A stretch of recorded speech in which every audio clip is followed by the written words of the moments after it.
Aujourd'hui, on va plonger dans une question que beaucoup se posent sans forcément y penser.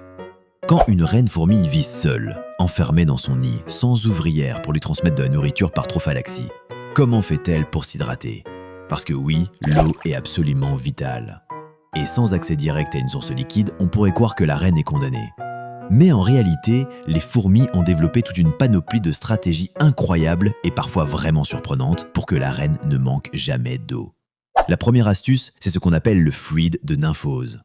Lorsqu'une larve devient nymphe, au moment de sa mue, elle produit un liquide riche en eau et en nutriments. Normalement, ce fluide devrait être éliminé ou réabsorbé, mais chez les fourmis, rien ne se perd. La reine peut le consommer directement. Chez Solenopsis invicta, des expériences ont montré que les reines et les ouvrières marquées radioactivement absorbaient bien ce fluide. Et même à travers un cocon, ce liquide traverse la paroi et reste accessible. Résultat, sans sortir du nid, la reine a à disposition une source d'hydratation toute prête, offerte par le cycle de développement de ses propres filles.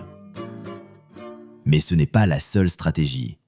Chez certaines espèces primitives, on trouve une méthode encore plus étonnante, le prélèvement d'hémolymphes sur les larves, ce qu'on appelle le larval hemolymph feeding.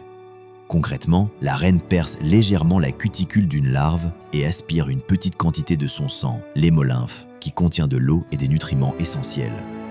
Ça paraît un peu cannibale, non? Mais en fait, c'est un prélèvement non destructif. La larve survit et continue son développement. Chez Amblyopone sylvestrii, par exemple, la reine dépend entièrement de ce système pour s'hydrater.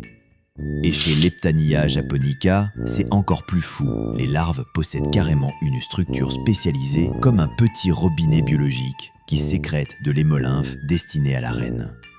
Là, on est face à une fontaine vivante au service de leur mère. Et puis, il y a les œufs trophiques. Certaines espèces, comme Dolichoderus thoracicus, ne pratiquent pas du tout la trophalaxie. Alors, comment la reine s'hydrate?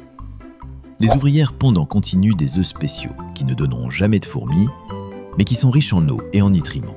La reine les consomme régulièrement, et c'est toute la colonie qui repose sur ce système. Ces œufs deviennent en quelque sorte des bouteilles d'eau et des repas prêts à l'emploi produits directement à l'intérieur du nid. Chez les fourmis attines, comme Atta ou Acromyrmex, c'est encore une autre histoire. Leur survie dépend d'un champignon qu'elles cultivent avec une précision incroyable. Et ce champignon, en plus d'être une source de nourriture, est riche en eau, car il est hygroscopique. En consommant le mycélium, la reine s'hydrate indirectement. Par exemple, chez Atta sexdens, toute l'économie de la colonie tourne autour de ce champignon, et en retour, il fournit à la reine l'humidité dont elle a besoin.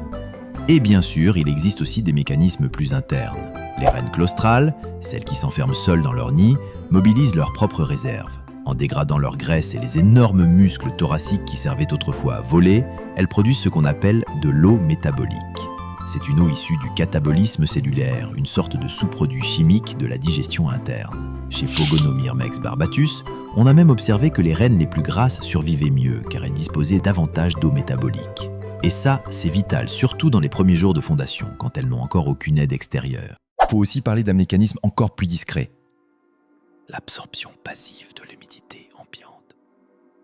Le microclimat d'un nid de fourmi est presque toujours humide. Cette humidité peut être absorbée directement par la cuticule de la reine, comme une sorte de respiration d'eau à travers la peau. Chez certaines espèces désertiques, des études ont montré que la vapeur d'eau se condense en micro-gouttelettes sur le corps, favorisant cette absorption. C'est subtil, mais suffisant pour maintenir l'équilibre hydrique quand l'environnement est bien contrôlé. Alors quand on met tout ça bout à bout, on se rend compte que les fourmis ont inventé 1000 façons de contourner un problème qui pour nous semblerait insoluble. Fluide de nymphose, hémolymphe larvaire, œufs trophiques, champignons cultivés, eau métabolique, absorption d'humidité. Chaque stratégie est une réponse ingénieuse à une même nécessité. Permettre à la reine de survivre et d'attendre que ses ouvrières soient prêtes à prendre le relais. Et ce qui est fascinant, c'est que ces mécanismes varient selon les espèces, leur mode de fondation et l'environnement dans lequel elles ont évolué.